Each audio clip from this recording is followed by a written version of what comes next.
So, welcome to our latest blog.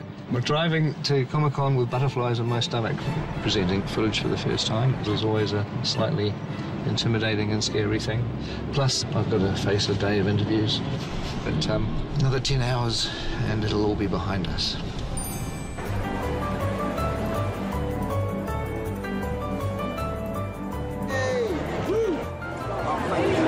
So hopefully we'll find Ian and Richard in here somewhere.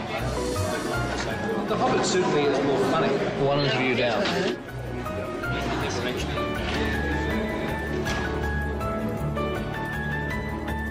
When I call you guys up on stage... We're coming out one at a time? Yes. I saw on the One Ring this morning that people have been camping out since Wednesday to get into Hall H. Those are the sorts of people that I like hanging out with. I'm going to be going on soon, and I've been recruited to do some vlog filming with my iPhone, because this camera isn't allowed on stage, but nobody's going to stop me shooting with my iPhone.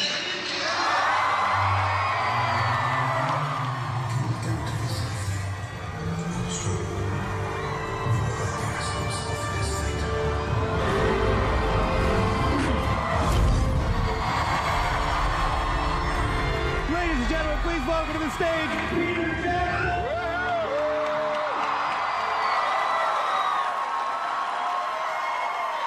Let's bring up a few of our friends that we have here.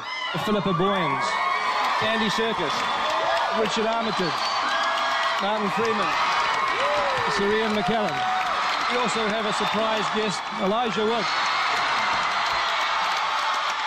I love you guys. I came all the way from Brazil just because of you. Thank you. I spent all my money on this trip, but it was worth it.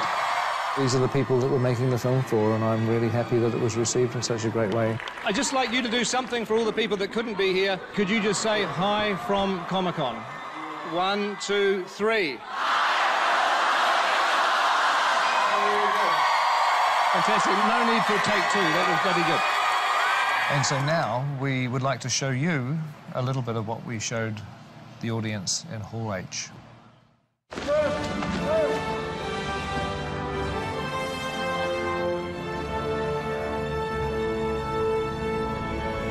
That's great. Good.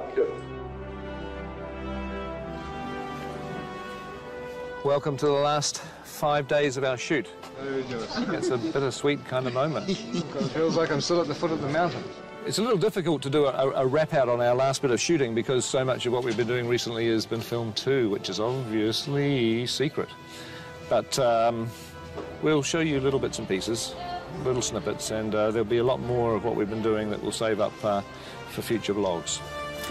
Hey, Comic-Con fans, how are you? This is Dory, coming live from the set of The Hobbit. Stay classy, San Diego. Hi, Comic-Con. John Callan here. I play Oin in The Hobbit. Hi, this is Dwalin saying a big hi to all of you in Comic-Con. Greetings from the very heart of Middle-earth. A really amazing moment for me, I guess. It was the first time we stepped onto Bag End. It's become so embedded in your psyche from what you've seen before.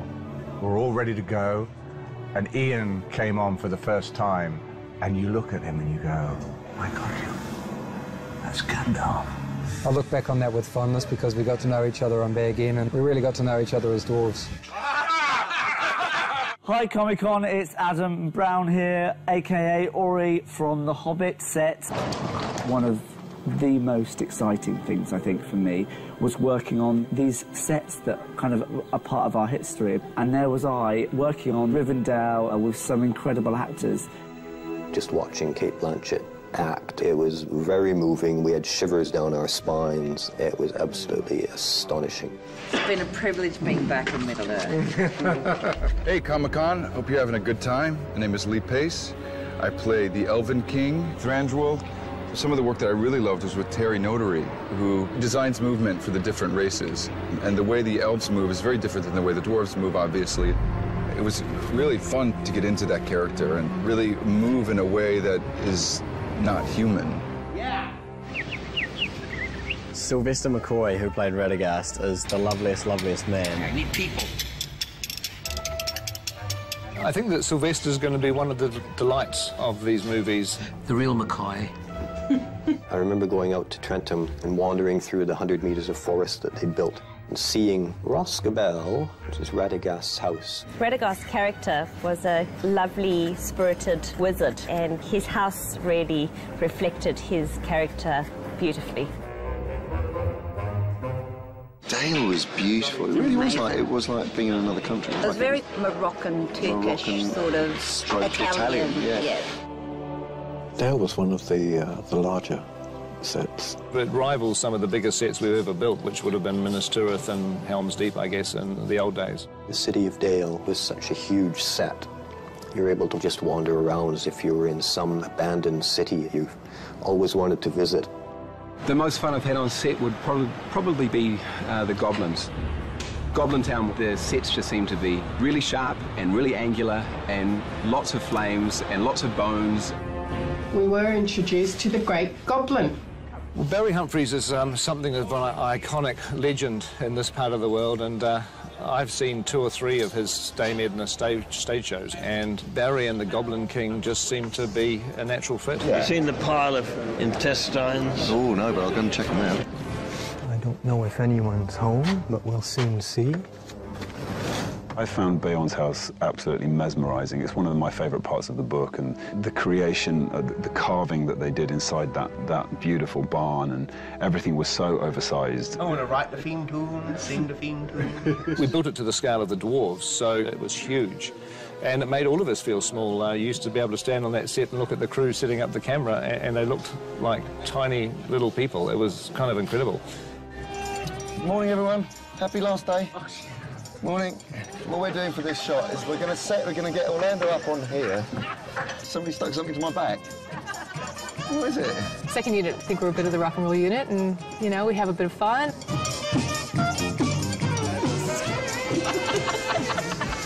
Greg's shorts, I think. That's me, Yeah. Just loop it, bro. Just loop it. No problem. I'm disturbed. It's like an 8-year-old schoolboy. What do you mean it's like an 8-year-old schoolboy?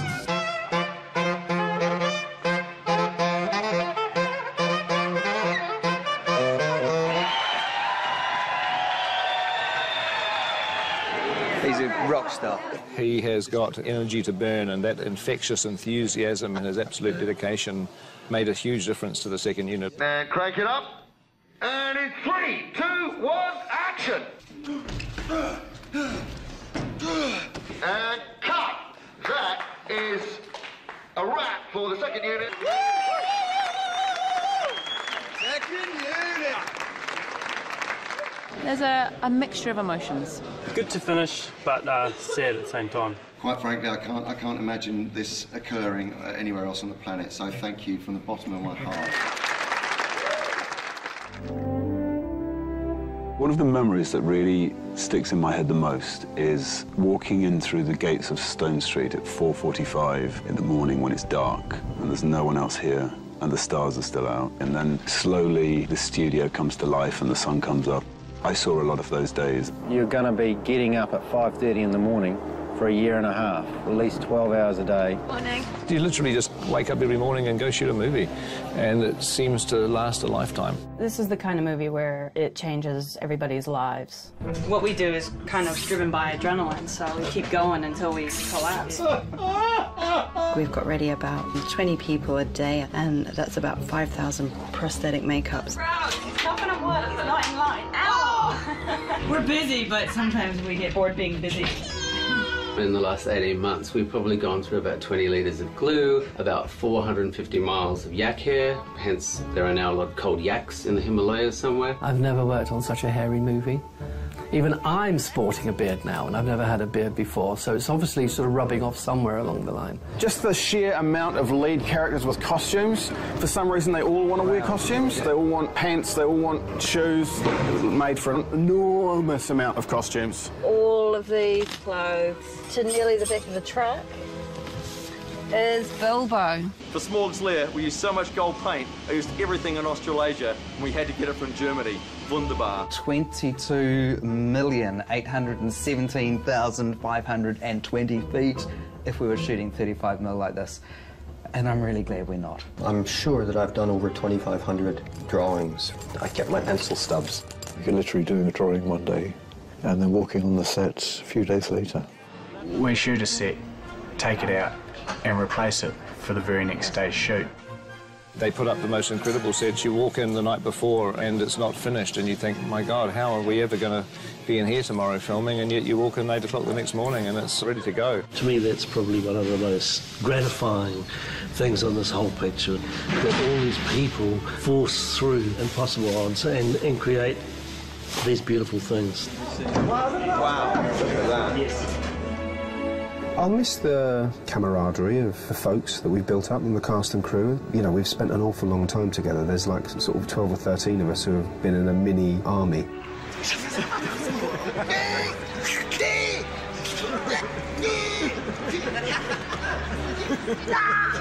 Well, I mean, they're all people I would love to work with again. Fantastic cast. I'm surrounded by these mates. I'm surrounded by my comrades. I'm surrounded by these great actors. Please, not every time. Get off. I mean, you get so close that you're able to freely abuse them on a daily basis, and they don't seem to mind. And that's the poster. There are very high quality of human beings involved. Pretty soon we won't be all together as a gang, which is going to be sad. We'll all miss each other terribly. You're getting to come to work with a group of people that you love working with, that you love hanging out with. It's a real family. What's this in our laundry? Look at that. Oh! Red-handed. What happens on the Hobbit stays on the Hobbit.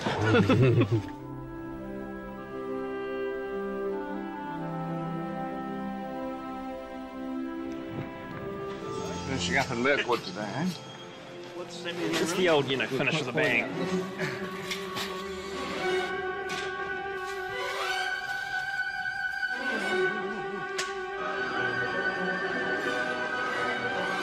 Look out!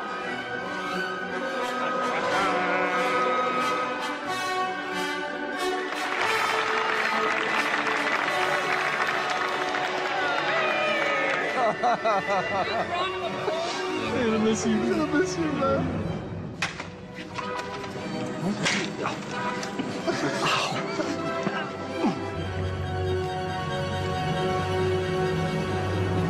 Okay, and action. I need a horse. Why? Where are you going? In search of answers. All right, and cut. Well, unless anybody has anything else they want to shoot, I think we should call that a day. Thank you.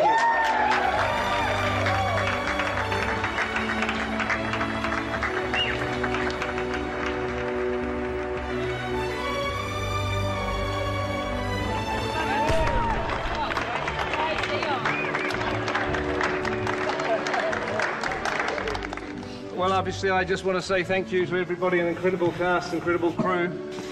Seems like a lifetime ago that I had to do this speech at the beginning of the shoot. Oh, God, it was a long time ago. You know, as a director, it can be kind of a lonely job. You know, at times you feel like you're by yourself trying to solve problems, but then everybody steps in and suddenly I realise I've got this incredible support and all of you guys have got my back and you're behind me. And for that, I'm incredibly grateful. Thank you.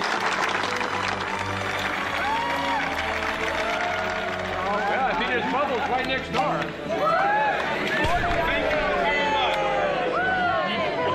It's been a terrific atmosphere shooting this movie, and I hope the vlogs have in some way given you all a chance to share in that and to experience it for yourselves. And we'll be continuing in post-production. The energy, the environment, everything's going to be very, very different, but it's still got equal amount of challenges. So look forward to seeing you during post-production. It's just lemonade, honestly. Come on, show some love. Put your arm around the person next to you.